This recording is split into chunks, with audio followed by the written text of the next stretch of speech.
Quand la pression monte, quand les enjeux deviennent vitaux, comment se prennent les décisions au cœur de la machine d'État? En janvier 2013, la France déclare la guerre aux djihadistes qui menacent de conquérir le Mali. Les liaisons dangereuses, le dilemme des otages, la pression des politiques, c'est cette histoire racontée de l'intérieur par les hommes et les femmes de l'ombre que vous allez découvrir tout de suite dans Cellules de crise.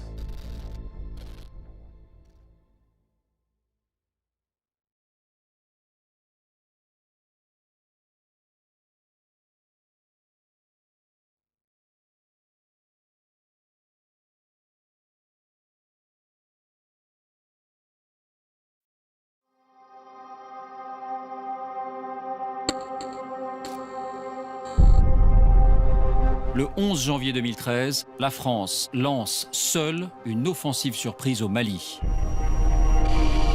La France, à la demande du président du Mali, s'est engagée hier pour appuyer l'armée malienne face à l'agression terroriste qui menace toute l'Afrique de l'Ouest.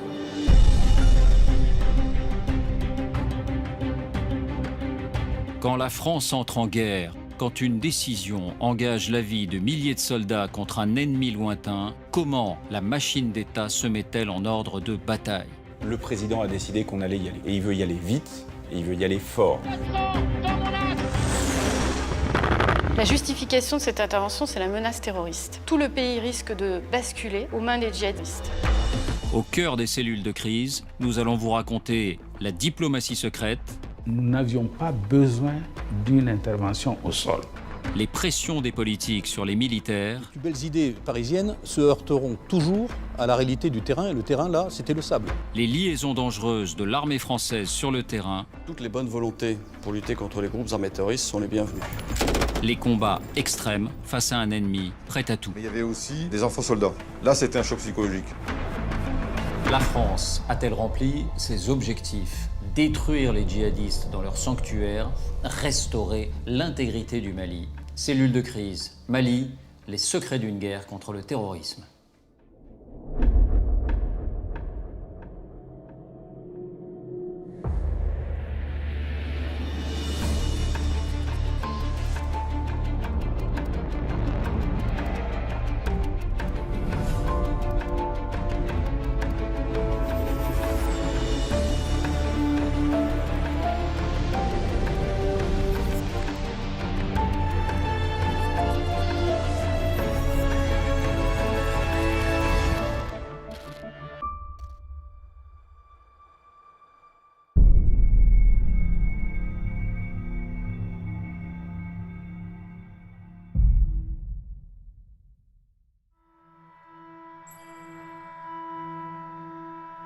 La première alerte est donnée à Creil, par des opérateurs de la très secrète direction du renseignement militaire.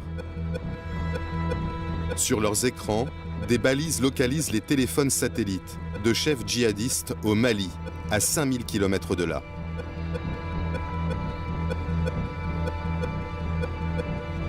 Les cibles se savent écouter et communiquent au minimum. Mais la surveillance électromagnétique permet de suivre les déplacements de leur téléphone. Les renseignements français surveillent la montée en puissance des principaux leaders de 3 groupes terroristes, Ansar Dine, Aqmi et le Moudjahou. Ils sont membres d'Al-Qaïda, indépendantistes touaregs ou anciens combattants de Kadhafi. Ils vivent du trafic de drogue et des prises d'otages. Depuis début 2012, ils occupent la moitié nord du pays et imposent la charia.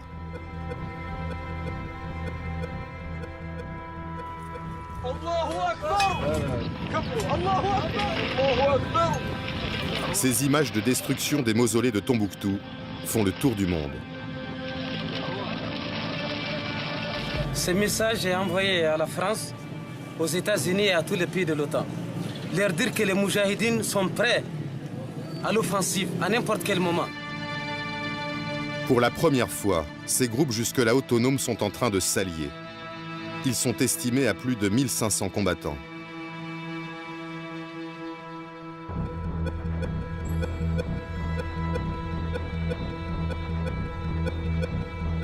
Cédric Lewandowski centralise les informations des services de renseignement pour le ministre de la Défense. Tout un faisceau de présomptions nous permettent d'être tous les jours un peu plus convaincus qu'il se passe quelque chose et que ces mouvements-là, qui n'étaient pas censés dialoguer les uns avec les autres, sont en réalité en train de planifier quelque chose.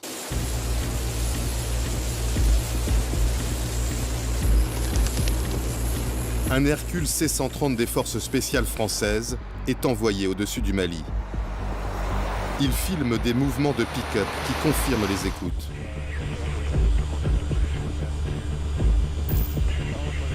Des combattants djihadistes convergent vers le sud, menaçant la capitale, Bamako. On a du renseignement avec des caméras au-dessus de cette colonne, relativement haut pour ne pas être visible du sol, et qui nous a permis de dire à nos autorités politiques et militaires, si on ne fait rien maintenant, il sera trop tard après.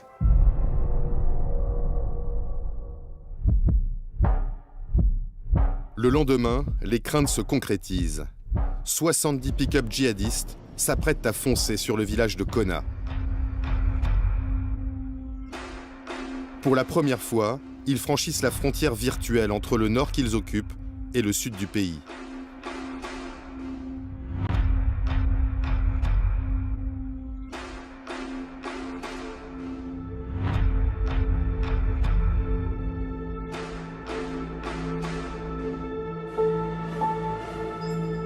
Ce même jour, dans le Loiret, François Hollande présente ses vœux aux militaires.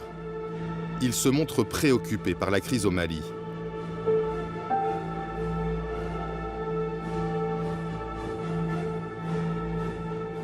Le terrorisme, cette forme de barbarie qui a déclaré la guerre à toutes les civilisations, a pris racine dans le Sahel et dans le nord du Mali. Le Conseil de sécurité, à notre initiative... Mais le chef des armées réaffirme la ligne tenue depuis des mois. C'est à la communauté internationale d'intervenir. La France, avec l'Union européenne, participera à la formation des forces armées. À la fois celle du Mali et celle des Africains. Officiellement, la France n'interviendra pas à la place des Africains.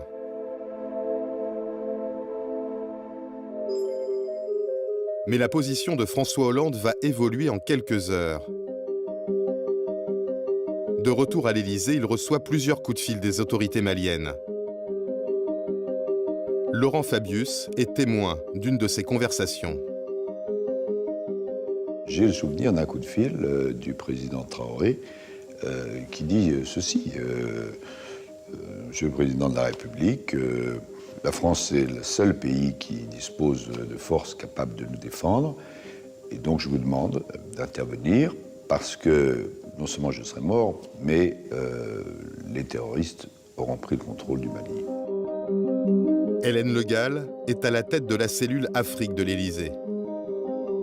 Depuis des mois, le président prépare avec les chefs d'État de la région une force africaine, mais il faut du temps. Ce qui va se passer sur le terrain, le regroupement de tous ces djihadistes, en fait, va précipiter les choses et va obliger à une intervention beaucoup plus rapide, beaucoup plus robuste. Et ça, seul un pays comme la France pouvait le faire. Dans le plus grand secret, l'Élysée commence à négocier les conditions d'une intervention militaire. Pour qu'elle soit légale, François Hollande demande une invitation écrite des Maliens. Une première lettre arrive à l'Élysée, par télégramme diplomatique crypté. Mais elle ne convient pas. Cette lettre du président malien Traoré, la voici, elle ne fait pas référence à l'ONU. Oui, et c'est un problème parce que la France veut absolument intervenir dans le cadre de la légalité internationale. Et pour ça, elle a besoin que les Maliens adressent aussi leur appel à l'aide à l'ONU. Et il y a une autre difficulté sur cette lettre, elle est trop précise. Elle fait référence à une intervention aérienne immédiate. Or, le 9 janvier, la France est convaincue qu'elle devra intervenir au sol parce qu'elle pense que l'armée malienne en pleine débâcle n'est pas capable de faire face à l'avancée des pick-up djihadistes. Et donc cette lettre limiterait la marge de manœuvre de l'armée française. Cette lettre demandait une intervention militaire rapide, une intervention aérienne. C'est précisé, une intervention aérienne.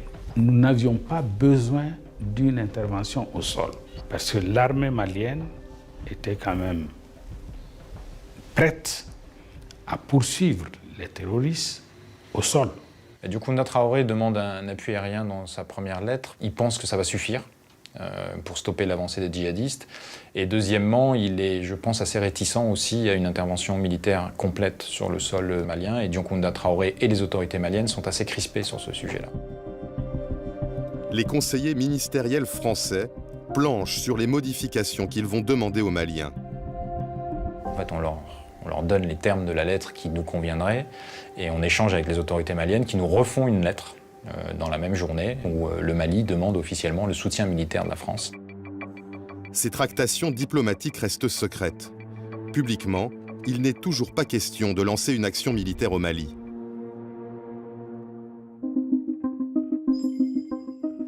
Pourtant, ce même jour, à l'hôtel de Brienne, le ministère de la Défense est convaincu que la France doit intervenir de toute urgence. Ce jour-là, nous savons que le chef du Mudjao, l'un des 3 mouvements, annonce à ses troupes « Préparez-vous mes frères, nous allons attaquer ».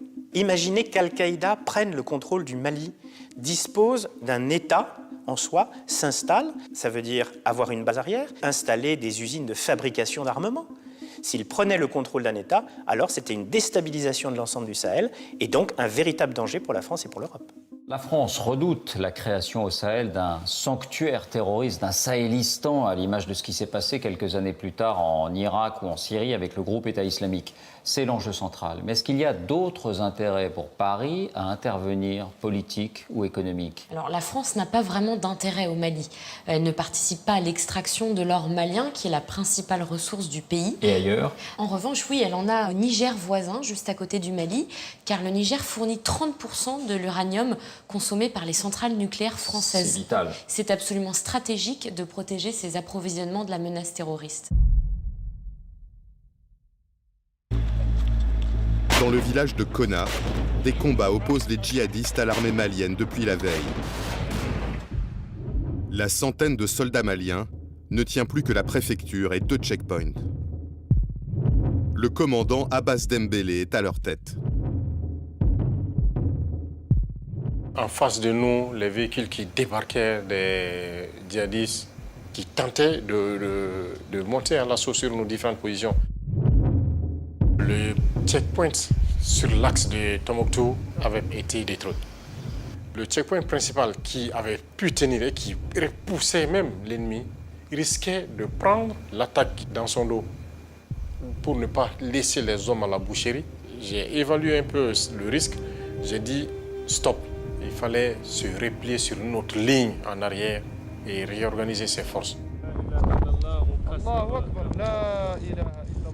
Après 2 jours de combat, les soldats maliens se replient. Les djihadistes prennent possession du village de Konna. Ils filment leur entrée victorieuse dans la ville.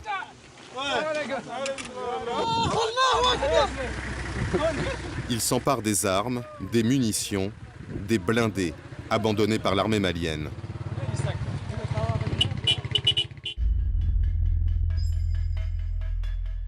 À Paris, au ministère de la Défense, les informations sur la débâcle de Konna remontent en temps réel.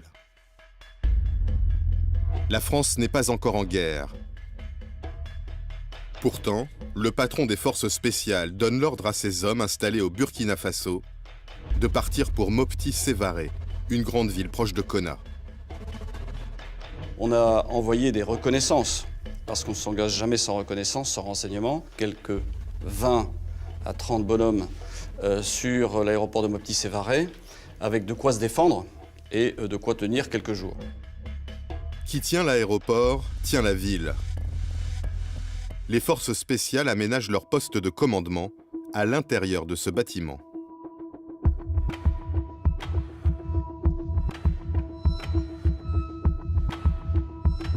Là, on a un appui conséquent. C'est un démultiplicateur de force. Leur nombre importe peu, mais chacun des éléments de cette force a plusieurs capacités. Ce n'est pas des soldats ordinaires. Ces hommes des forces spéciales interviennent pour des missions délicates, sur des terrains où la France n'est pas présente officiellement. Ils opèrent discrètement depuis 4 ans, dans la région du Sahel. Sur place, ils s'appuient sur le responsable de l'aéroport. Ils sont venus, ils me disent, bon, ne courez pas des journalistes, pas d'autres personnes. Nous, c'est toi seul qu'on reconnaît à l'aéroport. N'importe quelle personne qui doit rentrer doit passer par toi et tu nous informes. La nuit tombée, des renforts continuent d'arriver. Une centaine d'hommes qui ne passent pas inaperçus. Officiellement, la France n'est pas en guerre. Des journalistes pourraient poser des questions.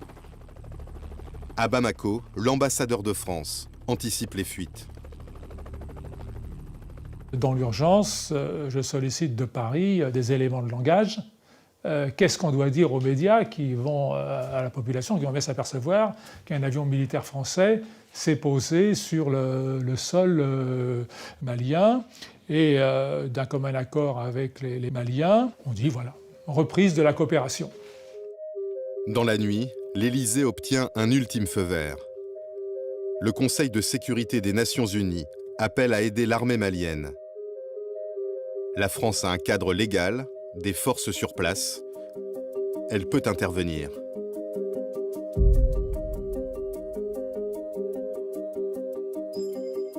Le président Hollande présente ses vœux au corps diplomatique.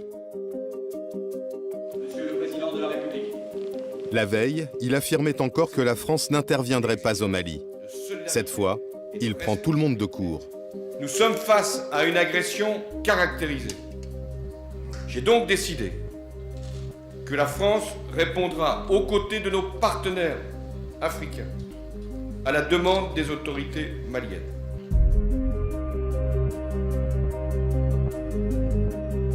François Hollande convoque à l'Élysée les chefs militaires, les patrons des services, des conseillers et ses principaux ministres. D'autres avoir des chèques. Un conseil de défense restreint qui se tient dans le Salon Vert. La conviction du président est faite depuis 2 jours.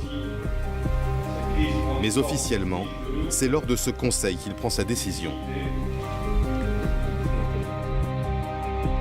Quand des décisions aussi importantes sont prises, il faut qu'il y ait une formalisation. Il n'y avait pas de suspense. La décision devait être prise.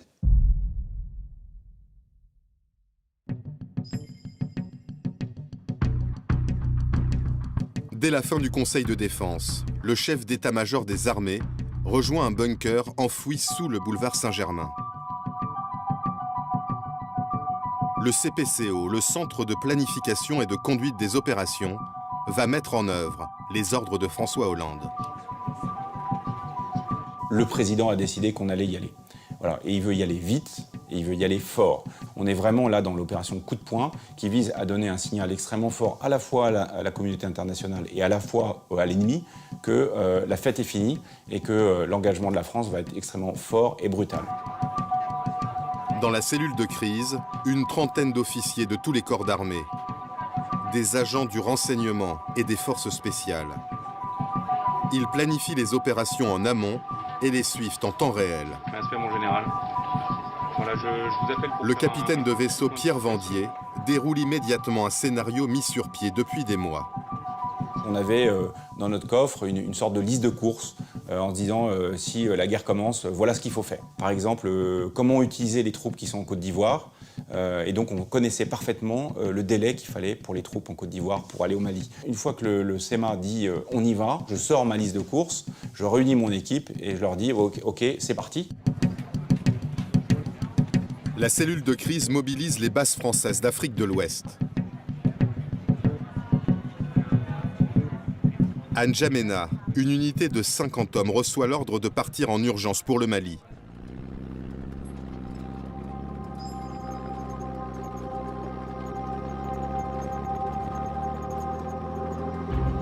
Le colonel Paul dirige le détachement.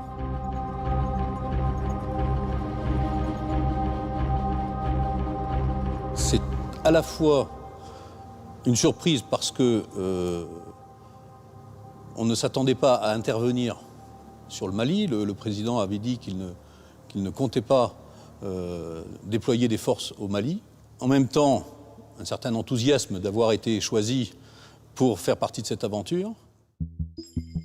Les chefs de l'état-major doivent trouver un nom à cette opération. Ils pensent d'abord à cimetière, un sabre touareg. Mais si l'armée s'enlise, le jeu de mots cimetière serait trop facile. Ils trouvent finalement la solution sur Wikipédia. Ce sera Serval.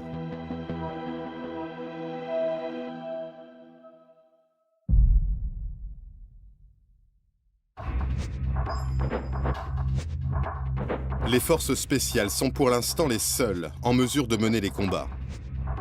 Elles reçoivent l'ordre de bombarder les pick-up djihadistes qui se rapprochent de Mopti Sévaré. À ce moment-là, le moyen le plus efficace et le plus rapide, c'est d'utiliser les hélicoptères de combat, en l'occurrence des gazelles qui étaient celles que nous avions sur place, équipées d'un côté d'une mitrailleuse et de l'autre côté de missiles anti-chars, qui sont allés en vol, je vais dire, au contact de cette colonne de djihadistes.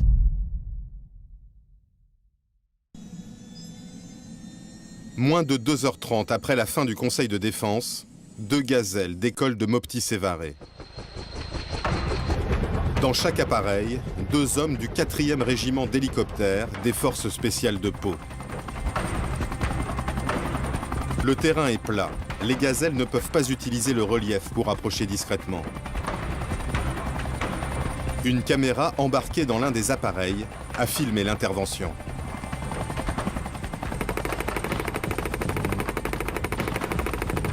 La gazelle ouvre le feu sur une cible au sol.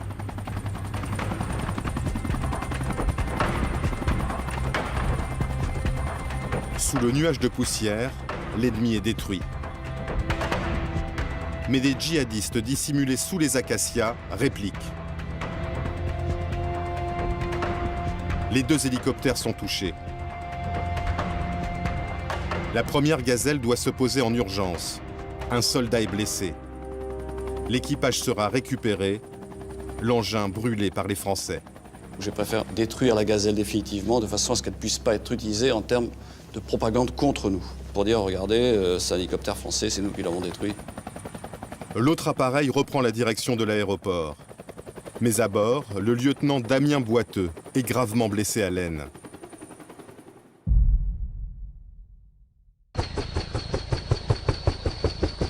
Le soldat a perdu énormément de sang quand la gazelle atterrit à Mopti Sévaré.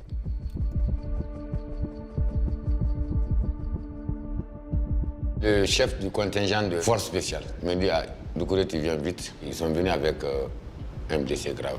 C'était horrible à voir, vraiment. 4h30 après la décision du président Hollande, le premier soldat français décède. Je l'ai mis dans mon bureau, qui était à côté, climatisé. À 21h15, il y a un Cessna qui vient d'embarquer le corps et le blessé. Il avait décollé de Mopti vers 21h30 pour Paris.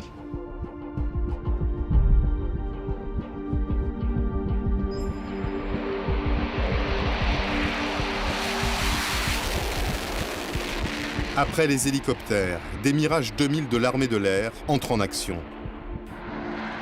Ils vont lâcher leurs bombes sur les positions ennemies autour de Konna. Dès la fin de la première journée, l'offensive des djihadistes est stoppée. Au premier soir de l'intervention, la colonne est donc stoppée, mais pourquoi envoyer des gazelles, ces vieux hélicoptères, pas blindés, qui doivent voler bas pour tirer et qui sont donc plus vulnérables? On n'est pas les seuls à se poser cette question. Les parlementaires membres de la commission de la défense ont élaboré ce rapport sur l'opération Serval. Et dans ce rapport, ils soulignent la vulnérabilité intrinsèque des gazelles. Et quelle est la réponse de l'armée? Eh bien, le général Gomard, qui est le patron des forces spéciales, lui, il assume son choix. Pour lui, c'est l'urgence qui prime. Il faut arrêter les djihadistes le plus rapidement possible. Et ces gazelles qui sont positionnées au Burkina Faso sont à seulement 2h30 de Konna. Mais en fait, il y avait une autre possibilité parce qu'en 2013, la France dispose de Mirage 2000 qui sont basés au Tchad. Ces engins volent beaucoup plus haut et plus vite que les gazelles des forces spéciales et hors de portée des tirs des djihadistes. Alors, ces Mirages pouvaient intervenir en 3h30 à Konna. 3h30 donc pour les Mirages, 2h30 pour les gazelles. La question se pose et même des militaires se la posent bien sûr hors caméra. Était-on vraiment à 1 heure près pour frapper les colonnes de djihadistes? Oui, et puis il y a une autre différence entre les chasseurs de l'armée de l'air et les hélicoptères des forces spéciales. Les forces spéciales, elles peuvent engager le combat dans la plus grande discrétion. Elles n'ont pas besoin que la France soit officiellement engagée dans un conflit, comme elles le font aujourd'hui en Libye, en Irak ou en Syrie. C'est l'autre interrogation de cette première journée. À quelle heure ont vraiment commencé les frappes? Pour l'armée française, c'est clair, elles ont débuté dans l'après-midi, mais vous êtes allé sur le terrain et vous avez entendu une autre version. Oui, à Konna, des habitants nous racontent que les frappes françaises auraient débuté dès le matin du vendredi 11 janvier. Drissa Maïga est agriculteur à Konna. Le matin du 11 janvier, alors que la France n'est pas entrée en guerre, il profite d'une accalmie dans les combats entre djihadistes et armées maliennes pour aller vérifier ses cultures. Il est à 300 mètres de sa maison quand il aperçoit un hélicoptère.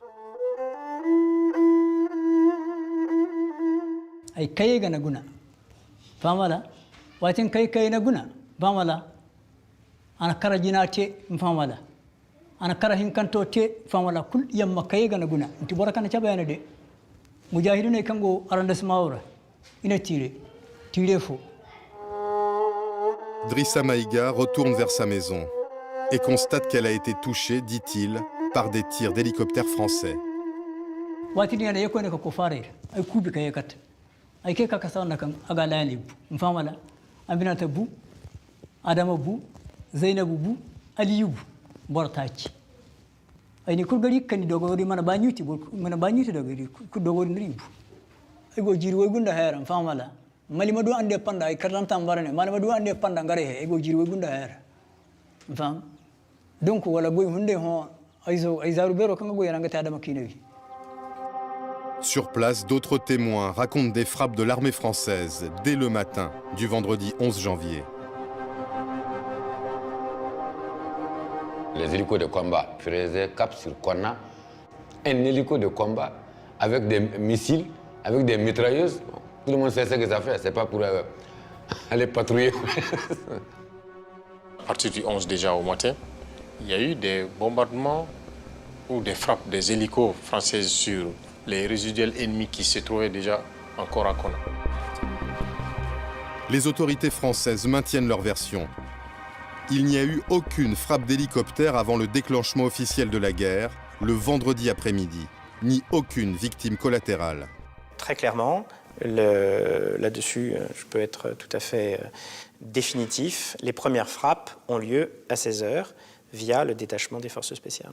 Il n'y a pas de frappe avant la décision du président de la République qui est prise pendant le Conseil de défense qui, lui, se tient à 11h30 à l'Élysée. Deux versions s'opposent. Celle des Maliens, celle des Français, qui démentent tout dommage collatéral. 3 ans après, où en est-on? Alors depuis 3 ans, la famille Maïga, qui affirme que 4 de ses membres ont été tués, ne se résigne pas. Elle cherche à obtenir réparation auprès des autorités françaises. Alors elle s'est par exemple tournée vers l'ambassade de France à Bamako ou vers des bases militaires françaises au Mali. Mais après toutes ces démarches, elle s'est finalement vue opposer par un procureur malien ce document. Alors c'est un SOFA. C'est en français un accord sur le statut des forces militaires. Il est signé entre la France et le Mali et précise notamment le statut juridique des soldats français lorsqu'ils interviennent sur le sol malien. Ça signifie que quand la France entre en guerre, elle signe des contrats. Effectivement, et ce contrat prévoit toutes sortes de choses, toutes bêtes et très concrètes, comme par exemple que les soldats français ont le droit de conduire avec leur permis français sur le sol malien. Mais il y a aussi un article, pour le coup, là, qui m'a davantage étonnée. C'est l'article 9, qui dit que la partie malienne prend à sa charge la réparation des dommages causés aux biens ou aux personnes, y compris lorsque la partie française en est à l'origine. Autrement dit, si la France tue des civils, par exemple lors de raids, elle n'est pas juridiquement responsable. Non, la famille Maïga ne peut pas se retourner contre la France pour obtenir réparation. Elle ne peut se retourner que contre l'État malien. Exactement, c'est le Mali qui doit prendre à sa charge toutes les indemnisations, même si la famille Maïga arrivait à prouver que les Français sont responsables de ces frappes. Et qu'a-t-elle obtenu? Alors pour l'instant, la famille Maïga n'a rien obtenu. Alors ça peut paraître choquant, la lecture de cet article, mais la réalité est la suivante, c'est que la France décide de s'engager pour sauver les institutions maliennes. La contrepartie, c'est qu'effectivement, s'il y a des dommages collatéraux, ce qui se produit dans pratiquement toutes les opérations militaires, on ne voudrait pas que les soldats français soient poursuivis par une juridiction nationale ou internationale.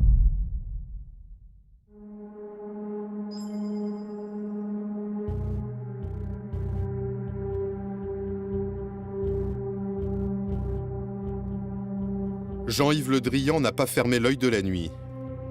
Dans quelques heures, il doit faire devant la presse un bilan des opérations au Mali. Le ministre doit gagner l'adhésion des Français à cette guerre. Au moment où je vous parle, nous poursuivons les ok. Donc je décline tout ça pour penser que ça ne va pas les emmerder. Bon. Entouré de ses principaux conseillers, il passe en revue les éléments de langage, pèse chaque mot. L'Union européenne est mobilisée, c'est un peu gonflé de ma part, mais... Non. Non, puisqu'il y a un conseil affaires étrangères. Il y a un conseil affaires étrangères jeudi. qui va prendre des décisions. Oui, exact. Je vous rappelle que la donne a changé. Ouais. Voilà, c'est ça. L'agression caractérisée des... Les enjeux de communication sont absolument fondamentaux parce que l'opinion doit comprendre et adhérer à l'opération qui est en cours. C'est absolument fondamental pour la réussite même de l'opération. Donc oui, nous devons être extrêmement précis et d'expliquer ce qui est en train de se placer, c'est vrai, pour un pays, dans un pays qui est malgré tout relativement lointain dans le quotidien de chacun d'entre nous. À 65 ans, ce fidèle du président Hollande est spécialiste depuis toujours des questions de défense. C'est sa première guerre, un premier soldat est mort.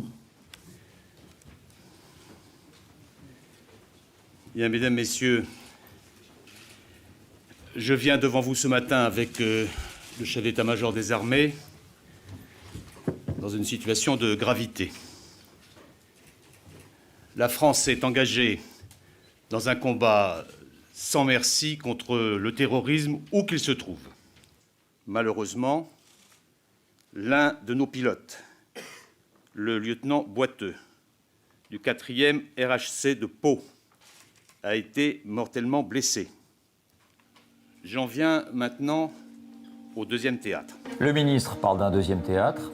Il révèle que la veille, une autre opération ultra secrète a eu lieu en Somalie. On est à 6000 km du Mali, à l'autre bout du continent africain, et la DGSE tente de libérer un otage. Et cet otage, il a un statut particulier. Effectivement, cet otage, c'est Denis Alex.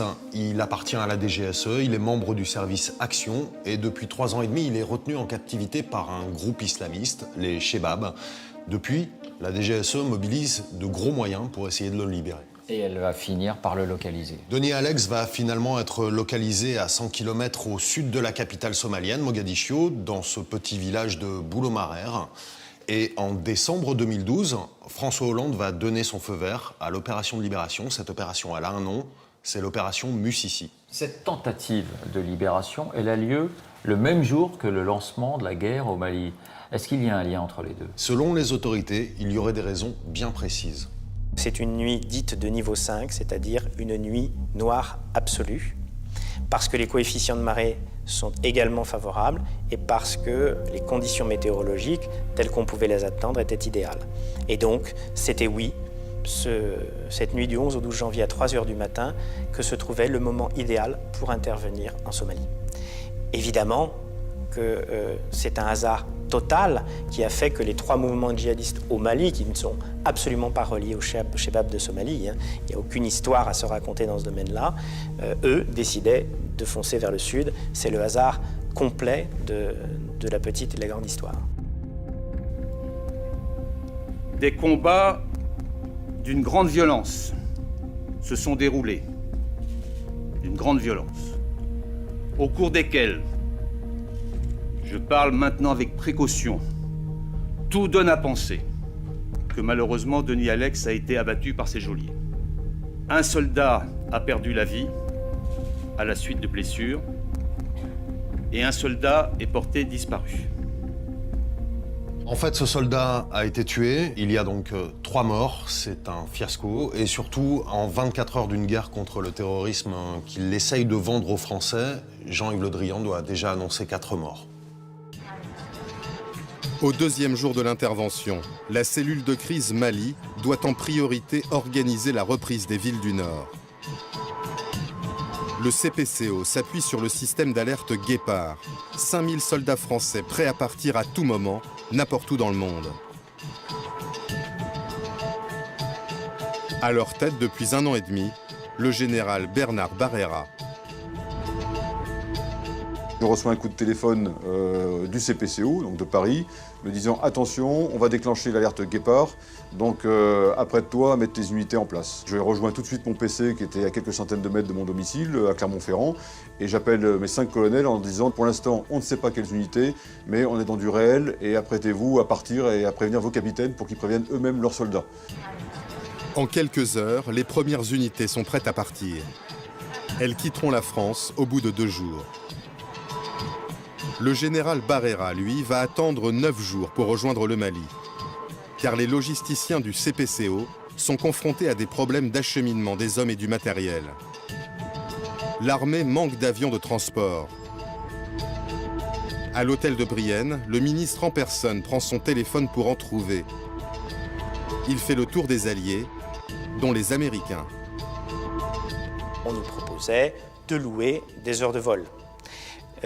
Un coup de téléphone, disons viril, mais correct, entre Jean-Yves Le Drian et Leon Panetta, le ministre de la Défense américain à l'époque, a permis de débloquer la situation en quelques minutes.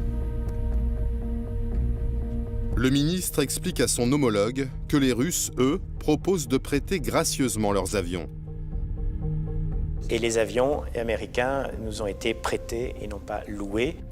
Derrière cette anecdote des avions prêtés bon gré, mal gré par nos alliés américains, il y a une réalité, la France n'a pas tous les moyens de ses ambitions. Oui, en fait, pour des raisons budgétaires, la France a choisi de ne pas avoir de gros avions de transport. Donc du coup, elle ne peut pas vraiment se projeter seule sur un théâtre de guerre. Et pourtant, il va falloir envoyer beaucoup de monde et de matériel. En fait, entre le début de l'intervention, le 11 janvier, et la fin du mois de février, la France va envoyer sur place environ 6000 personnes et un peu plus de 10 000 tonnes de fret par avion. Sur ce total, en fait, 95% de ce fret va être envoyé dans des avions étrangers. Il y a les avions des Alliés, bien sûr, les Canadiens, les Américains qui participent à l'opération, mais surtout, majoritairement, il y a des vols qu'on loue à des compagnies russes et ukrainiennes. Avec quelle facture? En fait, ça va correspondre à peu près plus de 60 millions d'euros. En gros, ça représente 350 000 euros par vol.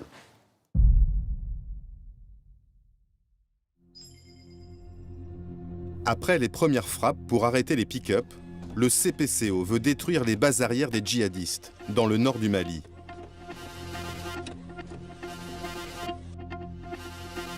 Grâce à 3 ans de surveillance et de renseignement, il a identifié 60 cibles prioritaires.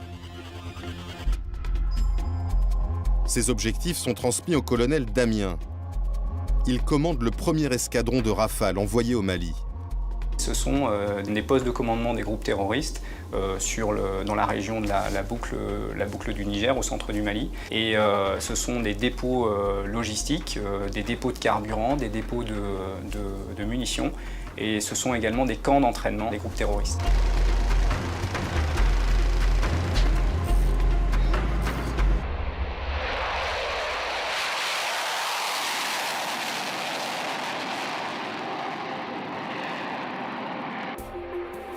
L'escadron du colonel Damien est obligé de faire un détour. Car les premiers jours de l'intervention, l'Algérie refuse d'ouvrir son espace aérien à la France. Ce raid de 9h35 est le plus long de l'histoire des Rafales. Les pilotes ont prévu 5 ravitaillements en vol.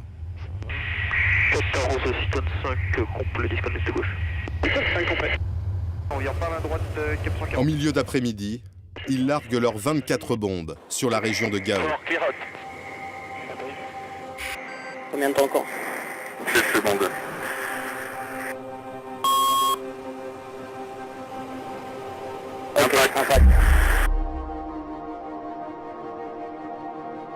L'Algérie a interdit le survol de son territoire. C'est une manière de montrer publiquement qu'elle ne cautionne pas l'intervention au Mali. Pourquoi? Pour des raisons de politique intérieure. Les autorités algériennes ne sont pas mécontentes de montrer à leur opinion publique qu'elles tiennent tête à l'ancien colonisateur français.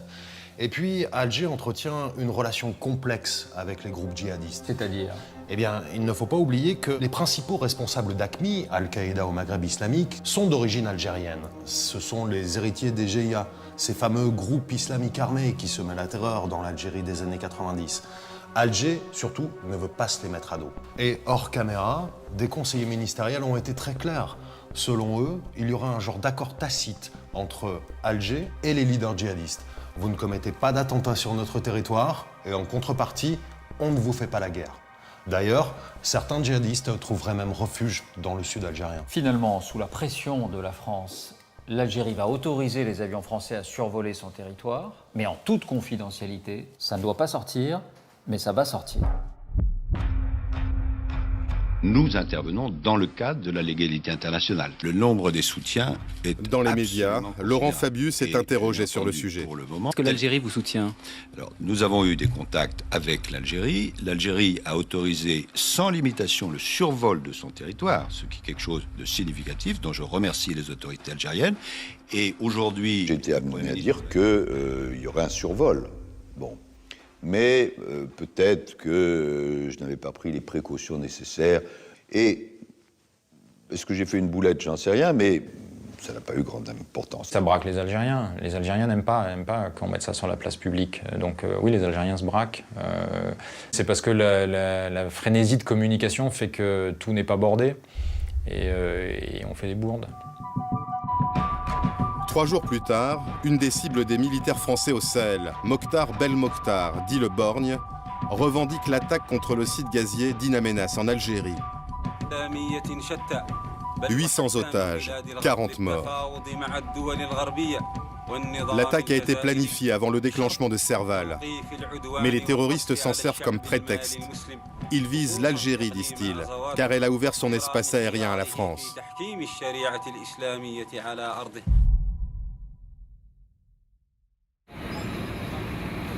Le colonel Paul et 900 hommes, les premiers arrivés sur le terrain, sont toujours cantonnés à l'aéroport. Ils attendent encore du matériel et des munitions. Seule une compagnie de 140 soldats fait route vers le nord pour prendre le relais des forces spéciales. Elles n'ont pas cessé d'avancer. Leur mission, empêcher les djihadistes de gagner du terrain.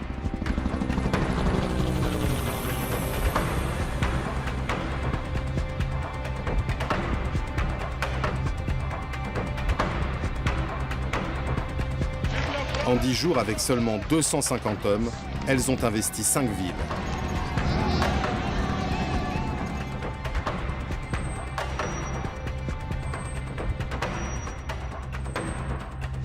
C'est quand même une drôle de guerre. Si on a bien compris, au 10e jour de l'intervention, seules les forces spéciales mènent les combats, 250 hommes, pas plus. Oui, ça peut paraître incroyable, mais il faut dire que les forces spéciales sont particulièrement adaptées à ce genre de conflit, dans lequel l'ennemi est très mobile, il fuit, et surtout, elles ont une supériorité technologique. C'est-à-dire? Alors vous allez le voir sur cette vidéo tournée par l'armée, qu'on a fait décrypter par un ancien de ses soldats d'élite. C'est la vidéo d'une opération. Exactement. On aperçoit des commandos au sol, ils sont en train de s'approcher d'un buisson. Dans ce buisson, 2 silhouettes blanches, ce sont des djihadistes. Mais comme les forces spéciales ont des jumelles de vision nocturne, elles peuvent voir sans être vues. Et donc elles peuvent s'approcher au plus près. Tout près de l'ennemi. Et surtout, ces commandos au sol ne sont pas seuls. Au-dessus d'eux, il y a un hélicoptère de combat. Et d'ailleurs, c'est lui qui fait ces images. Et au-dessus encore, il y a un avion d'observation qui, lui, ne participe pas au combat, mais fournit des renseignements aux commandos et à l'hélicoptère. Donc c'est un dispositif à 3 étages. On appelle ça une opération combinée. Et voilà ce que l'avion d'observation va filmer. Des tirs de roquettes de l'ennemi qui frôlent de peu l'hélicoptère Tigre. Les djihadistes fuient, là on en voit 2. Et c'est l'hélicoptère qui va les prendre en chasse. Voilà, l'hélicoptère, là les prend en chasse, frappe et les élimine. Et ces forces spéciales n'ont pas fini de jouer les premiers rôles. Et non, car l'état-major va confier à ces forces spéciales la prochaine étape stratégique de cette guerre.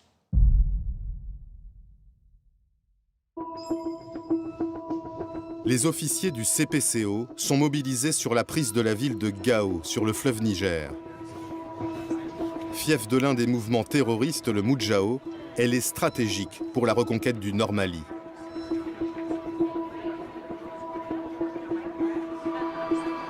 Dans notre idée, c'est partir de ces Mopti, aller prendre Gao, puisqu'il y a un pont, le seul pont en dur qui traverse le Niger, et puis de remonter vers la frontière au nord du Mali pour empêcher les djihadistes de s'enfuir vers l'extérieur, vers le Niger, vers l'Algérie, etc. Un ordre venu de l'Élysée chamboule des mois de planification. François Hollande veut Gao, mais il demande aussi Tombouctou. Et il veut aller vite. Il leur donne 10 jours.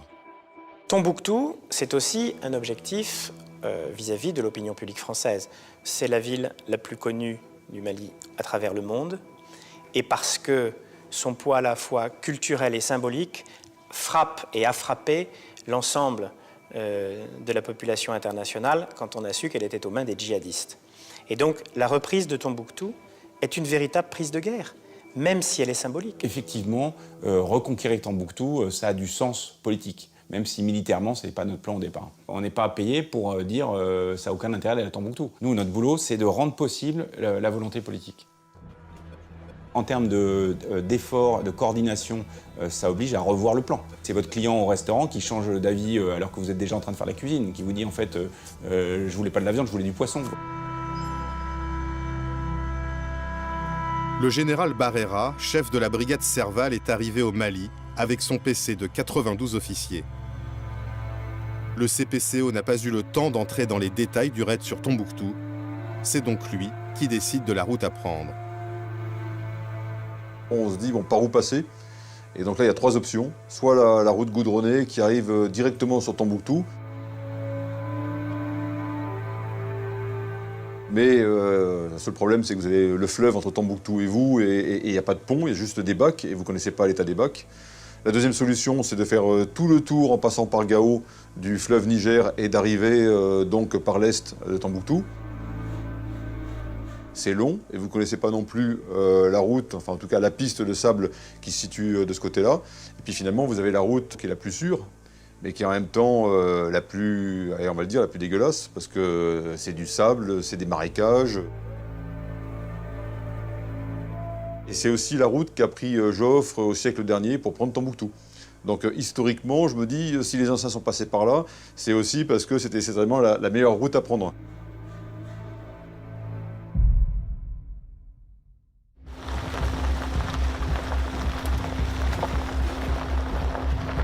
Une colonne Serval quitte Bamako. 400 hommes et 130 véhicules pour un raid de 1000 km à travers le désert.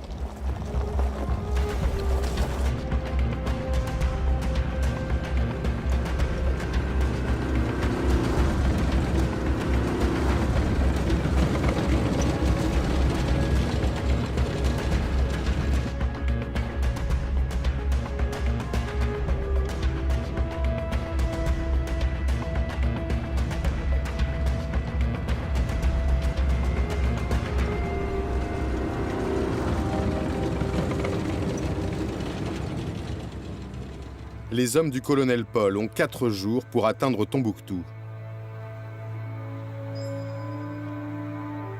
Mais une nouvelle consigne arrive de Paris. Le président leur donne 2 jours. Il faut encore accélérer. Le président suit les opérations chaque jour pour voir où en sont les différents déplacements, les avancées de l'armée française sur le terrain. Et donc, il insiste à chaque rencontre avec les responsables militaires ou du ministère de la Défense pour aller vite.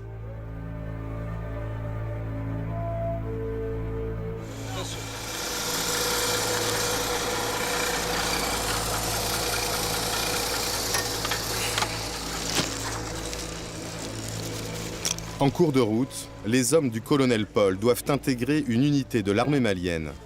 Une autre consigne de Paris. Notre mission principale, c'est pour Tombouctou, d'accord? Faut pas qu'on oublie ça.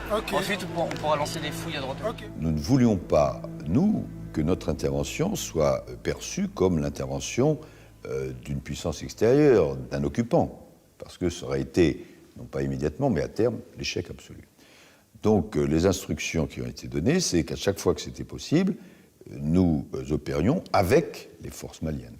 C'est une question politique, de stratégie. Tout de suite, ça peut être, je peux te guider jusqu'à là. Mais l'armée malienne manque de moyens et d'expérience. Ils sont morts à l'intérieur? Ils sont morts.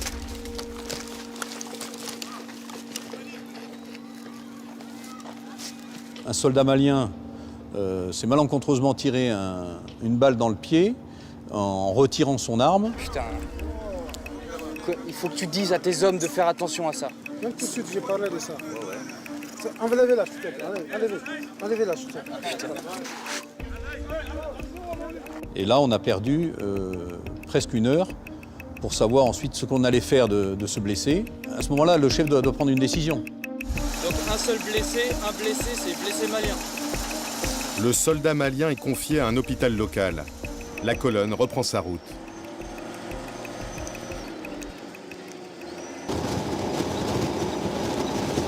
Hey, faudrait qu'ils ralentissent, on n'est plus en liaison avec les autres. À Paris, l'état-major suit la progression de la colonne grâce aux drones. À l'arrière, les véhicules logistiques les plus lourds s'enlisent. L'Élysée s'impatiente. J'aurais été ravi d'ailleurs que les penseurs stratégiques de certains cercles parisiens soient venus m'encourager de leurs conseils. J'aurais été ravi qu'ils viennent aussi avec moi pour comprendre que le terrain commande. Le terrain commande. Les plus belles idées parisiennes se heurteront toujours à la réalité du terrain, et le terrain, là, c'était le sable. L'objectif présidentiel de prendre simultanément Gao et Tombouctou le lendemain est hors d'atteinte.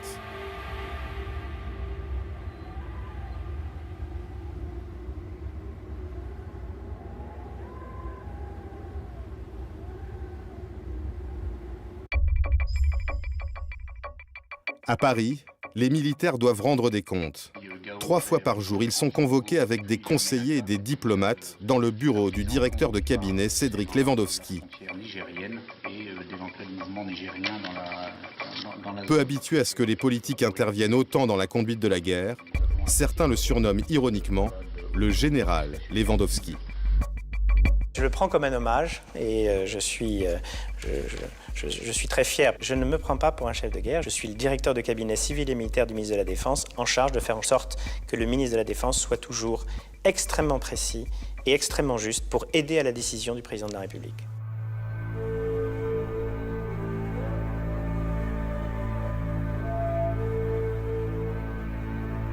Au 15e jour d'opération, les forces spéciales roulent vers la ville stratégique de Gao. 150 hommes très mobiles qui ont parcouru 400 km en 2 nuits.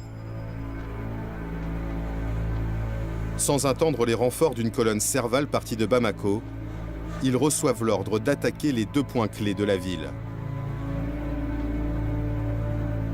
Gao était assez compliqué parce qu'il y avait à la fois le pont sur le fleuve Niger et l'aéroport. Les deux étaient tenus par des groupes armés terroristes. Donc on a monté une manœuvre en même temps, prise du pont par le sol et par la route, prise de l'aéroport par les airs avec un posé d'assaut. Michel, 30 ans, commande une quarantaine d'hommes des forces spéciales chargés de prendre le pont à l'entrée sud de la ville de Gao.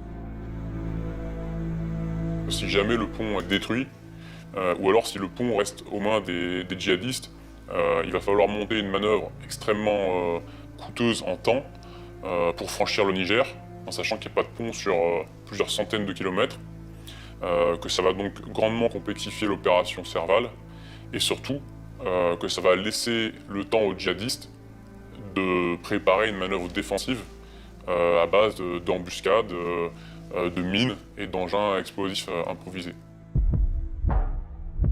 Les djihadistes ont installé leur checkpoint à l'entrée sud du pont, dans une zone habitée.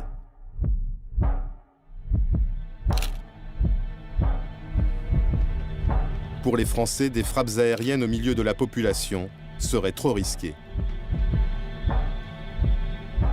Peu nombreuses, les forces spéciales comptent sur l'effet de surprise.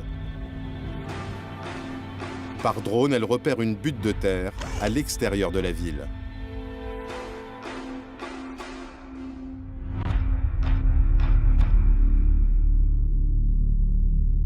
À 23 h, les forces spéciales se prépositionnent sur ce point haut. L'ennemi ne s'attend pas à un assaut aussi imminent.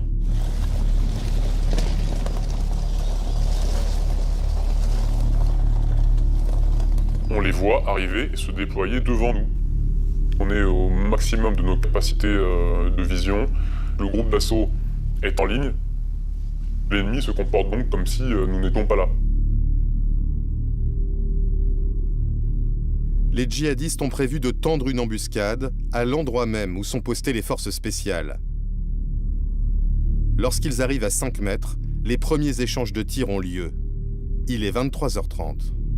En moins de 2 minutes, on a neutralisé l'essentiel du groupe. Quelques minutes après, une très forte déflagration et un éclair devant nous nous surprend. Cette explosion, c'est le véhicule qui était au bord de la route, qui était en fait un véhicule piégé, destiné à nous arrêter pour faciliter l'embuscade ennemie. Les djihadistes installés sur le checkpoint entendent l'explosion. Certains fuient vers Gao en empruntant le pont, d'autres se cachent.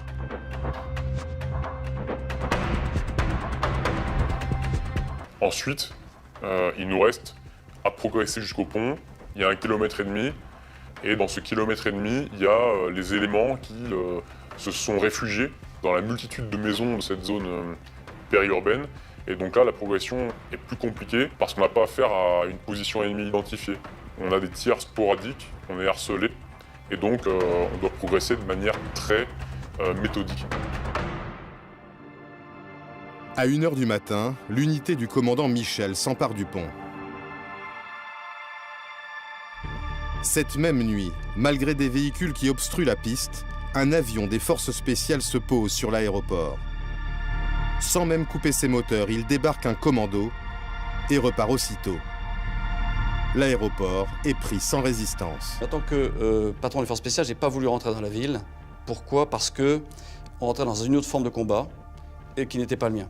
Moi, j'étais en mesure de prendre rapidement le pont et l'aéroport et ensuite d'attendre que des forces, j'allais dire, plus conventionnelles et plus lourdement équipées puissent venir pour tenir le terrain.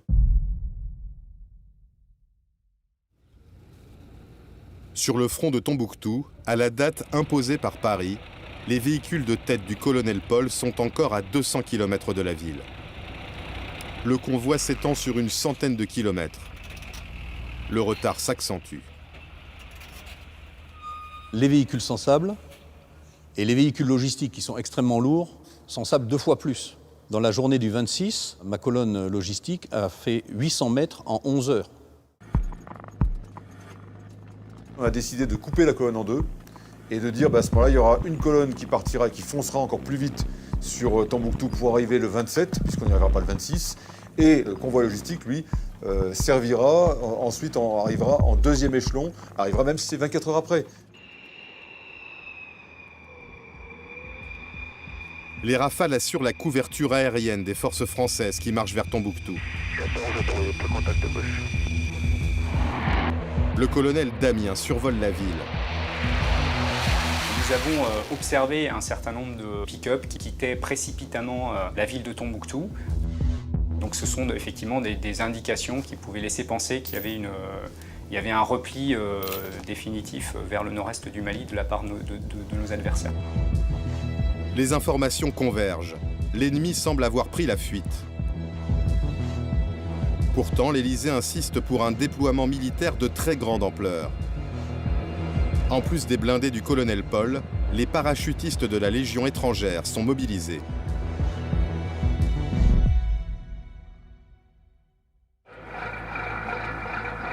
Le 27 janvier à 23 h, les blindés du colonel Paul s'apprêtent à prendre l'aéroport de Tombouctou.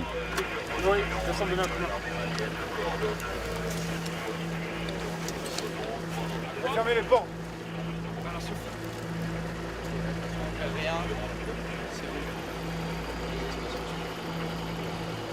Accord reçu pour coordination entre Au même moment, 246 parachutistes sautent sur la ville. L'un des 2 drones dont dispose l'armée au début de cette guerre a été réquisitionné spécialement pour filmer l'opération. Ces images seront distribuées aux chaînes de télévision.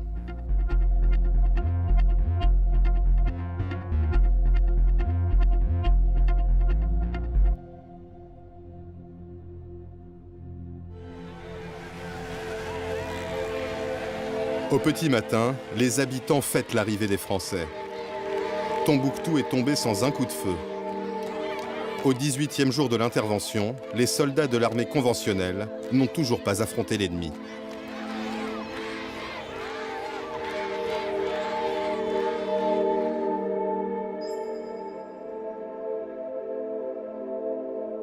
À Paris, Jean-Yves Le Drian arrive à l'Élysée pour un entretien avec le président.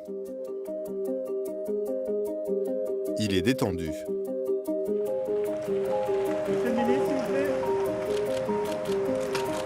La ville de Tombouctou est tombée, on a fait des parachutages cette nuit et les forces françaises et maliennes tiennent Tombouctou. Et vous venez lui annoncer? Je lui ai déjà prévenu ce matin, cette nuit. Bon, bah, tu félicites aussi les militaires, hein, donc... Non, oui, je trouve. La manœuvre était bonne. Malgré les... Oui. Euphorique, François Hollande veut se rendre à Tombouctou dans les 48 heures. Son cabinet lui demande 5 jours pour organiser le voyage en toute sécurité.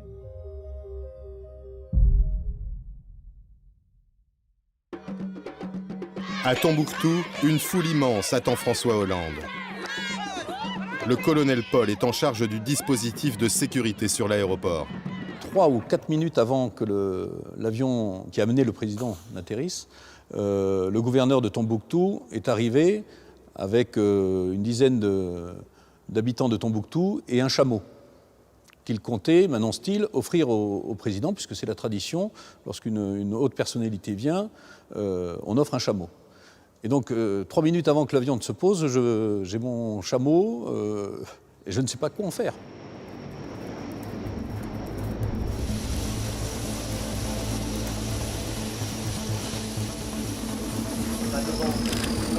Aux côtés de François Hollande, le président malien Traoré, suivi des ministres Jean-Yves Le Drian et Laurent Fabius.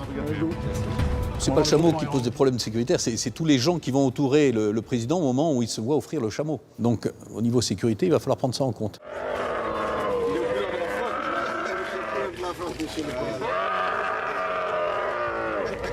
Je l'utiliserai autant que je pourrai comme moyen de transport. Mais je me souviendrai longtemps. Le président a fait savoir qu'il souhaite s'entretenir avec les chefs militaires du terrain, mais en privé.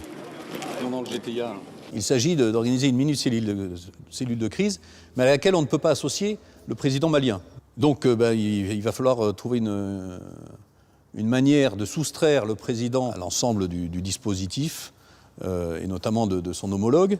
Et donc il est prévu que le président ait envie d'aller aux toilettes, et je l'accompagne donc à l'intérieur de l'aéroport. Et donc là, on se retrouve en fait dans une cellule de crise, face à une petite carte. C'est le seul moment où j'ai un contact en tant que chef tactique avec le chef politique, qui est le chef des armées. Et là, bon, je ne pourrais pas vous donner ces mots, mais très clairement, c'était sans aucune ambiguïté.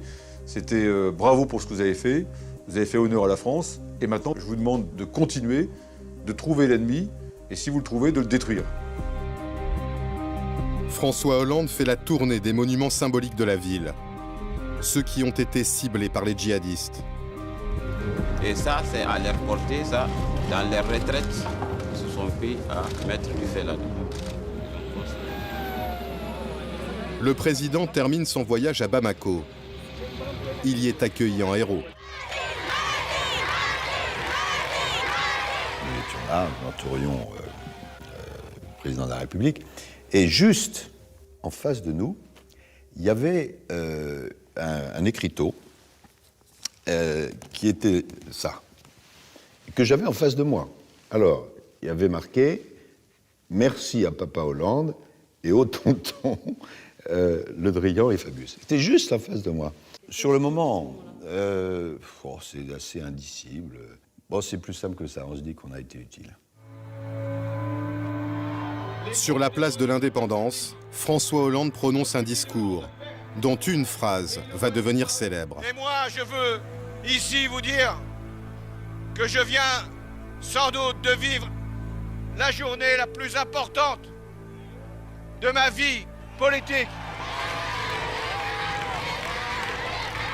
Cette phrase, c'est lui qui l'improvise au moment du discours.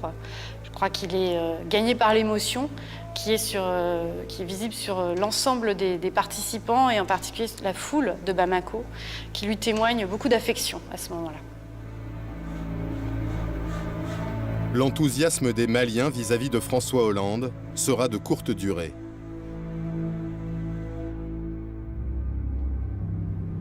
La question des Touaregs, ces tribus berbères qui vivent au nord du Mali, va semer la discorde.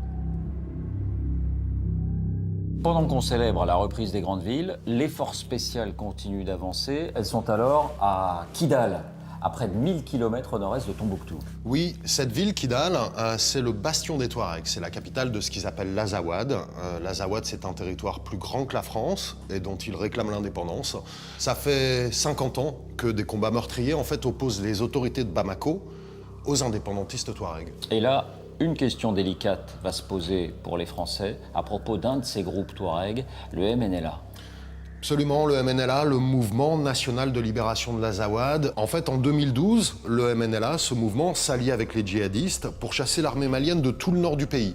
Et puis les alliances vont se retourner, les djihadistes vont eux-mêmes chasser le MNLA du pouvoir, les anciens alliés deviennent ennemis. Et lorsque Serval débute, le MNLA propose d'aider les Français. Mais c'est un mouvement sulfureux. Oui, ils ont été proches des djihadistes, ils recrutent des enfants soldats selon l'ONU, mais la France va accepter l'aide proposée par le MNLA, sans le dire officiellement à ce moment-là, au titre d'un vieux dicton, les ennemis de mes ennemis sont mes amis. Le MNLA propose d'aider les Français, mais il pose une condition. L'armée malienne ne doit pas entrer dans Kidal. Les Français doivent venir seuls. À l'ambassade à Bamako, Christian Rouillet est catégorique. Il ne faut pas se compromettre avec les rebelles Touaregs. Pour nous, la principale menace est AQMI et la mouvance djihadiste. Mais pour les Maliens, c'est le MNLA qui est la première menace. Pourquoi? Parce que c'est le MNLA qui a lancé l'offensive et c'est le MNLA qui conteste l'unité du Mali. Donc c'est ce que j'essaye d'expliquer à Paris en disant « Attention, il faut éviter de se compromettre avec le MNLA ». Mais le Quai d'Orsay passe outre les recommandations de l'ambassadeur. Les choses ne peuvent pas toujours être d'une limpidité absolue. Bon, ce qui est les mouvements terroristes, nous refusons de travailler avec eux. Mais il y a des personnes qui sont dans une situation un peu intermédiaire, et là, le rôle de nos services, c'est d'essayer de les amener du bon côté. Quelques semaines après la reprise de Kidal, l'ambassadeur Christian Rouillet, qui s'est publiquement opposé à la collaboration avec les rebelles Touaregs, sera démis de ses fonctions.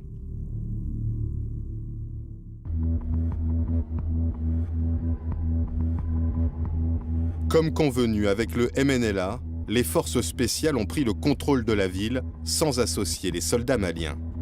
L'armée malienne n'a pas réellement pris possession de Kidal comme ailleurs, parce que l'armée française s'est interposée. Alors il faut qu'on nous explique. Il faut qu'on nous explique. Moi, je suis militaire. Mon combat était de neutraliser les groupes armés terroristes. Donc toutes les bonnes volontés pour lutter contre les groupes armés terroristes sont les bienvenues. Cette région est celle des Touaregs, qu'ils connaissent bien mieux que les forces spéciales françaises qui arrivaient et qui n'avaient jamais été, pour certaines d'entre elles, dans cette partie du monde. Donc il fallait dialoguer avec eux. Les forces spéciales ne se sont pas contentés de dialoguer avec le MNLA. Et non, au Mali, nous avons rencontré un combattant MNLA. Il est Touareg, originaire de Gao, et il a été enrôlé par les djihadistes quand ceux-ci ont pris la ville de Gao. Puis il a changé de camp, il s'est allié au MNLA. Et il vous a raconté des choses qui ne figurent pas dans l'histoire officielle. Fin janvier 2013, quand les forces spéciales entrent à Kidal, ce combattant MNLA va proposer ses services aux forces spéciales et ils acceptent. On a collaboré avec les Français, on a partagé la ville ensemble. Moi, je suis un guide. Je suis avec le capitaine Eric là. Il fait partie des forces spéciales. Je travaille avec eux, on me paie par jour même. Chaque jour, on me paie 25 000 francs CFA. Qui est-ce qui vous paye? Eric. C'est l'armée française? C'est l'armée française ouais, qui me paye. Quand on sort, même à Kidal, on est ensemble toujours. On fait toutes les missions ensemble. Malgré le soutien de combattants touaregs, la traque de l'armée française piétine. Les grandes villes du Nord ont été reprises, mais l'ennemi reste invisible. La surveillance aérienne et les missions de repérage sur le terrain ne donnent rien. Après 4 jours, la seule chose qu'ils ont vue, c'est un gardien de chèvre et un âne. On se dit, mais voilà, la guerre est finie, il n'y a plus de djihadistes. Où est-ce qu'ils sont partis? Ils sont tous évaporés. Le temps qu'on a consacré à Tombouctou, c'est celui qu'on a perdu dans cette course. On a arrêté de courir derrière les bandits, du coup ils se sont échappés. Donc il y a un peu cette frustration. Est-ce qu'on va réussir non seulement à libérer le pays, mais aussi à détruire l'ennemi? Et pour détruire l'ennemi, il faut le trouver. Et donc, nous nous trouvons dans ce qu'on appelle, nous les militaires, le brouillard de la guerre. Le général Barrera envoie les parachutistes de la Légion étrangère quadriller le nord de l'Adrar des Iforas.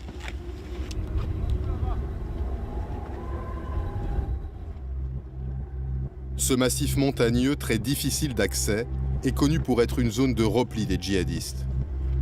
C'est là aussi qu'ils détiendraient leurs otages. Face à des adversaires qui désormais ne fuient plus les combats, dans des conditions extrêmes, les soldats français vont livrer la première vraie bataille de cette guerre, avec un double objectif, détruire l'ennemi sans mettre en péril la vie des otages. Christine Coapé est la sœur de Marc Ferret, otage d'AQMI depuis 2 ans et demi. Le point culminant de notre peur, ça a été lorsque les armées françaises sont arrivées dans le massif de l'Adrar des Iforas.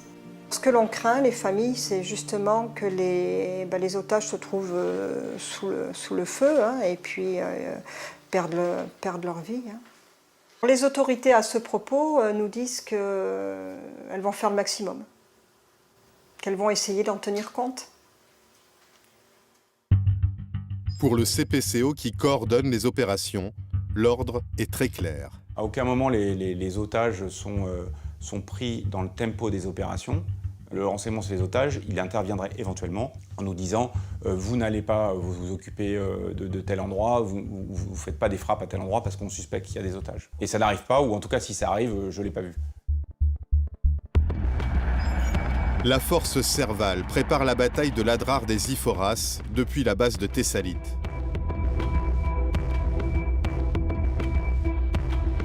Le général Barrera est convaincu que l'ennemi se dissimule dans l'Amététaï, la seule vallée du massif où l'eau est facilement accessible.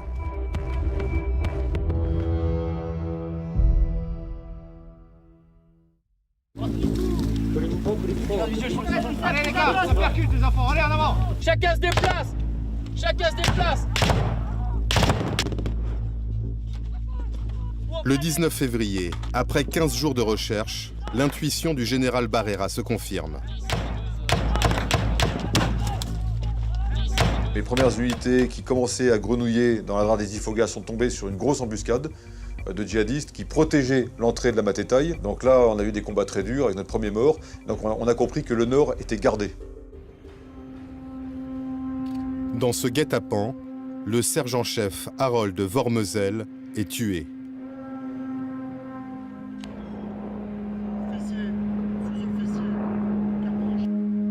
C'est le 2e mort de Serval, mais l'ennemi est localisé. Très clairement, on s'est dit quelle est la meilleure manœuvre pour pouvoir ensuite aller les chercher et les détruire. Donc on a fait en fait une opération en tenaille. Les blindés attaquent à l'ouest. Les parachutistes les surprennent par le nord. Et pour l'entrée est de la vallée, les Français font appel à l'armée tchadienne. Près de 2000 combattants tchadiens entrent en guerre aux côtés des Français dans cette nouvelle phase de l'opération. Et pourtant, cet homme, Idriss Déby, qui est à la tête du Tchad depuis 26 ans, n'était pas vraiment un ami de François Hollande. Oui, c'est le moins qu'on puisse dire. François Hollande s'est toujours montré très critique vis-à-vis d'Idriss Déby. Quand il était premier secrétaire du Parti socialiste, il dénonçait sa légitimité très limitée et son régime qui bafoue les règles démocratiques. Et en tant que président ? Alors en tant que président, c'est un peu la même chose. François Hollande l'évite soigneusement. Il a même annulé une visite qui était prévue depuis bien longtemps, qui devait se dérouler à l'Élysée le 8 octobre 2012. Le problème, c'est que quand Serval démarre, François Hollande, il est bien obligé de reconnaître que c'est lui, Idriss Déby, qui dispose de l'armée la plus puissante de la région. Du coup, en fait, il est un peu le seul à pouvoir l'épauler. Donc il redevient fréquentable. Oui, il redevient fréquentable et même là, indispensable. Tous ceux qui étaient prêts à contribuer à cette lutte contre le terrorisme, le président était tout à fait d'accord pour qu'on travaille ensemble. Les Tchadiens ont une connaissance du terrain malien dans la mesure où il ressemble, par sa géographie, au terrain tchadien. Et donc, ils ont une expérience militaire importante de guérilla, de guerre sur ce type de terrain. La collaboration avec les Français, les Tchadiens vont la payer très cher.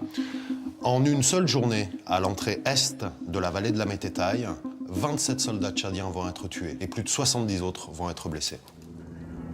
Fin février, 2000 soldats français combattent dans la Drare. Les logisticiens du CPCO doivent prendre en compte des températures extrêmes et un terrain particulièrement hostile. Et en fait, ce qu'on suit assez vite, c'est le taux d'indisponibilité médicale. Et donc, en fait, on voit jour après jour les chiffres des coups de chaleur. Donc, des soldats qui sont incapacités par coup de chaleur, qui montent. Des psychologues sont envoyés en soutien sur la base de Thessalite, ainsi que des aumôniers militaires.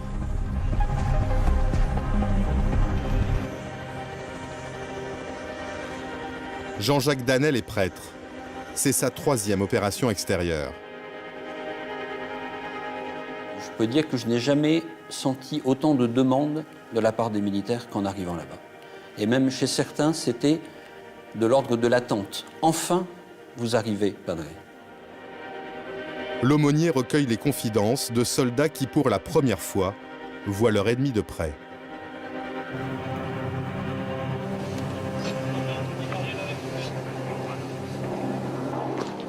Entendez bien, ok? Moi, copain, d'accord? Toi, tu vas te lever deux mains, comme ça, ok? Vas-y, doucement. Allez, viens. Écartez le dispositif, on sait jamais. Ce jour-là, sous les cadavres, un survivant. On a découvert qu'en face de nous, il y avait non seulement des djihadistes, mais il y avait aussi des enfants soldats. Donc plus petits, qui portaient les gourdes, les munitions, et qui étaient engagés en première ligne. Là, c'était un choc psychologique. Voilà. Stop, bouge plus. Prends vêtements, lève. Bouge plus. Stop. Vêtements, Clovis. Viens. Retire. Allez, enlève. Les soldats craignent qu'il porte une ceinture d'explosifs. Ok. Pose ici. Voilà. Confirme le compte rendu. 4 personnels détruits et 1 prisonnier. Ce jeune garçon sera remis à l'armée malienne. Lorsque les soldats sont face à des enfants kamikazes, l'épreuve est beaucoup plus douloureuse. En quelques secondes, le soldat doit décider qu'est-ce que je fais. Est-ce que je le laisse s'avancer vers moi en sachant qu'il va sans doute actionner sa ceinture d'explosifs, ou est-ce que je le, excusez-moi ce terme affreux, neutralise? Alors j'ai un souvenir assez net d'un de ces militaires. Le militaire, c'est un Polynésien, un type très costaud, très grand, et il était devant moi un peu comme un enfant. Parce que précisément, il avait dû tirer sur un enfant soldat. Et il m'a dit, Padre, je n'oublierai jamais ça de ma vie, parce qu'après je me suis dit, ce gamin, il pourrait être mon fils, il pourrait être mon petit frère. Et après il a rajouté, il faut que je vous le dise à vous, parce qu'une fois qu'on sera parti d'ici, je n'en parlerai plus jamais. Pendant les 3 premiers mois de conflit, l'armée française prend en charge 40 blessés psychologiques, presque autant que les 47 blessés au combat.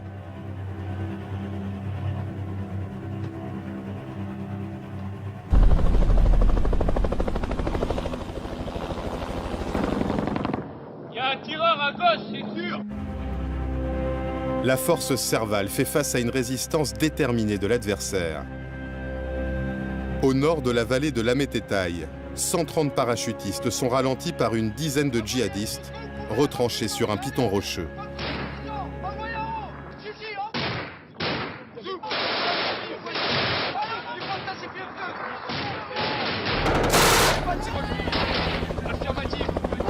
Deux assauts des Français sont repoussés.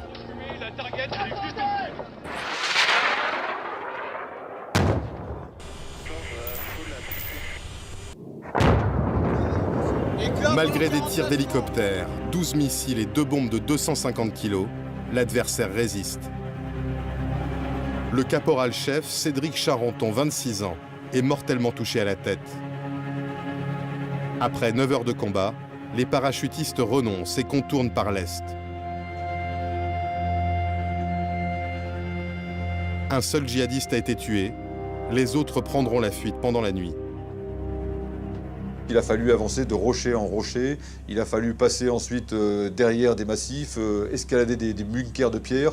Et donc ça a été des combats très violents où il fallait éviter de se retrouver imbriqué. Quand je dis imbriqué, c'est que l'ennemi vous laisse passer et vous tire dans le dos. L'Adrar des Iphoras est reconquis pas à pas, au prix de frappes massives. 400 dans mon axe. 400 dans mon axe. Ok, c'est bon. C'est bon, visuel.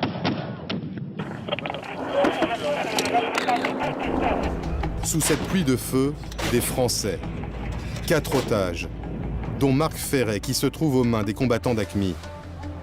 Des balles qui sifflent, des bombes qui vous tombent dessus, des hélicoptères qui vous tirent dessus. Ça tombe de partout, quoi. Donc, tu redescends, tu te déplaces sur la gauche, d'accord?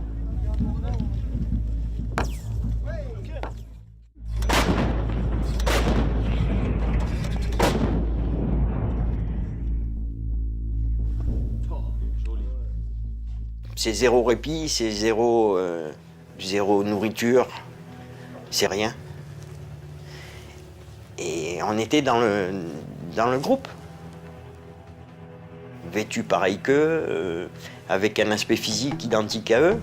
Donc forcément, une cible potentielle pour tout militaire qui vient effectuer sa mission. Voilà. Vous faites partie du groupe qu'il faut éradiquer. Moi, je me suis dit, ben voilà, profite de l'instant qui est là parce que je pense pas qu'il y en aura d'autres. Les conditions de détention des otages vont encore se durcir. Jean fait partie d'une unité de renseignement chargée d'intercepter les conversations radio des djihadistes. Une mission confidentielle qu'il a accepté de raconter. Pour protéger son anonymat, nous avons reconstitué l'entretien. On était donc en poste à l'entrée d'une vallée, à écouter ce qui se passait. À écouter à côté de la vallée avant que le gros des troupes arrive pour faire le nettoyage. Et on avait une concentration d'émissions qui allait toutes vers le même indicatif, vers le même mec. Donc on a compris que c'était quelqu'un de plutôt important parce qu'il y avait plusieurs sonnettes, plusieurs individus qui parlaient qu'à un seul mec. La localisation probable d'un chef djihadiste remonte jusqu'au CPCO. Elle recoupe des renseignements de la DGSE. Abou Zeid, un des leaders d'AQMI et ravisseur de Marc Ferret, serait présent dans le massif. Faut-il frapper au risque de tuer des otages? Après débat, l'état-major donne le feu vert au général Barrera. Et donc on a fait tirer très rapidement 3 bombes antipersonnelles et 12 obus de canon César sur la position.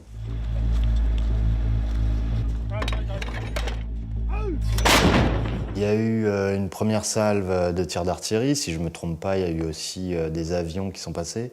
Et après ça, silence radio. Sur toutes les ondes qu'on avait et les discussions qu'on entendait, c'était silence radio.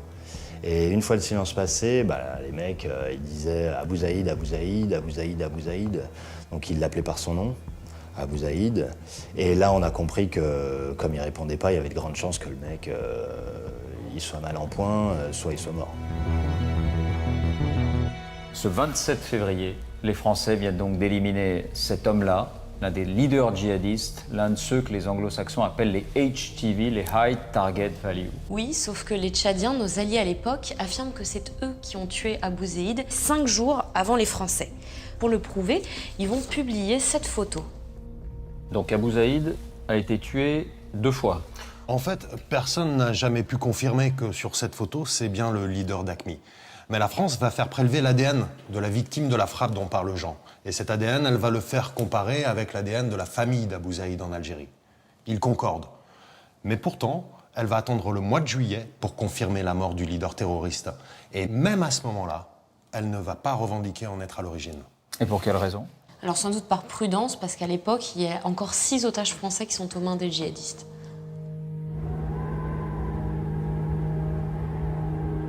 Après la mort d'Abou Zaïd, les ravisseurs parviennent à exfiltrer les otages de l'Adrar des Iforas, malgré les soldats français qui quadrillent le massif. On est sorti le matin, je dirais aux alentours de 8 heures, même pas avant, à découvert, à pied, dans une zone du massif très caillouteuse. Donc des roches, vous êtes pieds nus, vous courez, ça tire, ça. À plusieurs reprises, Marc Ferré a vu passer les soldats de Serval à quelques dizaines de mètres de lui. Il ne sera libéré que 8 mois plus tard, avec 3 autres otages contre rançon, après 1139 jours en captivité.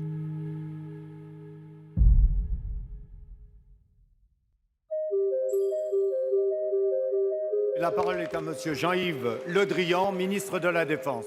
Monsieur le Président, je peux effectivement faire le point de la situation de notre engagement au Mali à cet instant. Devant les députés, le ministre annonce le début du retrait des troupes françaises. À moins de 4000 au début du mois prochain, à 2000 à peu près au courant de l'été. Il restera 1000 militaires français d'une manière un peu plus pérenne à la fin de cette année. Des soldats français continuent à ratisser l'Adrar, les zones de Gao et de Kidal. Mais après 13 semaines d'engagement, le ministère de la Défense considère que la reconquête du Mali est achevée.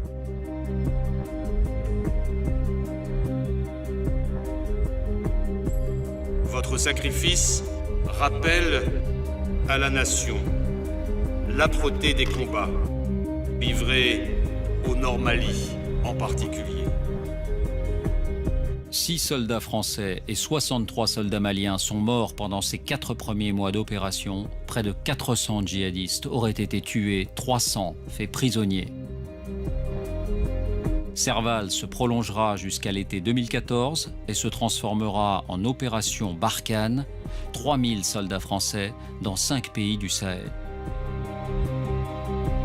Depuis, le nord du Mali est toujours instable. Les attentats continuent. Plus de 3 ans après la libération de Tombouctou, les djihadistes n'ont plus la capacité de renverser l'État malien, mais ils gardent une capacité de terreur.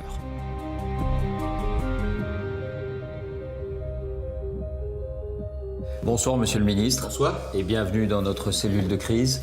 Est-ce qu'il reste encore des djihadistes dans l'Adrar des Iforas ou est-ce qu'ils ont tous été éliminés? Il y a encore des mouvements terroristes, mais ils sont d'une nature totalement différente par rapport à ce qu'on a connu en début 2013. Dans ce massif? Dans ce massif, et en particulier sur les couloirs de circulation qui existent dans cette partie du Sahel. Ce sont plutôt des terroristes qui mènent des actions plus classiques de terrorisme, moins militarisées. Lorsque l'opération Serval a commencé en janvier 2013, il y avait une véritable armée terroriste qui, avec des pick-up, plusieurs milliers de personnes qui descendaient sur Bamako. Là, nous avons affaire à des groupes beaucoup plus restreints. Combien sont-ils d'après vous? Peut-être quelques centaines au maximum. Et qui ont mis en œuvre d'autres techniques qui n'ont rien à voir avec l'ampleur de la menace qui existait auparavant. Mais c'est la raison pour laquelle il y a l'opération Barkhane. Parce que ça ne concerne pas uniquement le Mali. Ça concerne toute la zone, ce que j'appelle moi l'autoroute des trafics, au nord Sahel, qui part de la Libye et qui va jusqu'à l'Atlantique. Vous dites on arrivera à les éliminer un jour? Oui, bien sûr. Il faut de la durée. C'est un phénomène qui dure depuis très longtemps, mais oui, on y arrivera. Mais le Mali n'est pas encore sur pied, si j'ose dire. Le Mali n'est pas encore... Mais il y a encore un peu de la fragilité au nord. Oui, c'est vrai. Ça veut dire qu'on est là-bas pour 10, 20, 30 ans peut-être? J'espère le moins longtemps possible. Mais quand on combat des djihadistes au nord Mali encore aujourd'hui, on assure aussi la sécurité de la France. Quelques questions qui sont posées dans le film. La question des otages. Comment est-ce qu'on fait à un moment donné pour arbitrer entre la nécessité d'une opération militaire, de mener l'offensive, et puis la survie des otages, qui peut être conditionnée aussi par ces mêmes opérations, parce qu'il peut y avoir des représailles? À ma connaissance, M. Boujadas, les otages sont vivants et libres. Je suis allé moi-même les accueillir à Niamey. Mais comment allez-vous arbitrer? Ils sont vivants et libres. Est-ce qu'il y a eu un dilemme à un moment donné? Il y a eu des précautions de prise, bien sûr.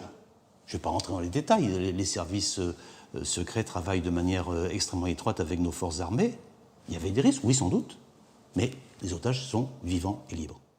Autre information qui ressort dans ce film, les moyens de l'armée française. Est-ce qu'on a les moyens de nos ambitions quand on se rend compte qu'on n'arrive pas à organiser une opération de transport de troupes, de matériel, avec nos propres avions et qu'on est obligé d'aller les louer ou les demander ailleurs? On a constaté qu'il pouvait y avoir des manques.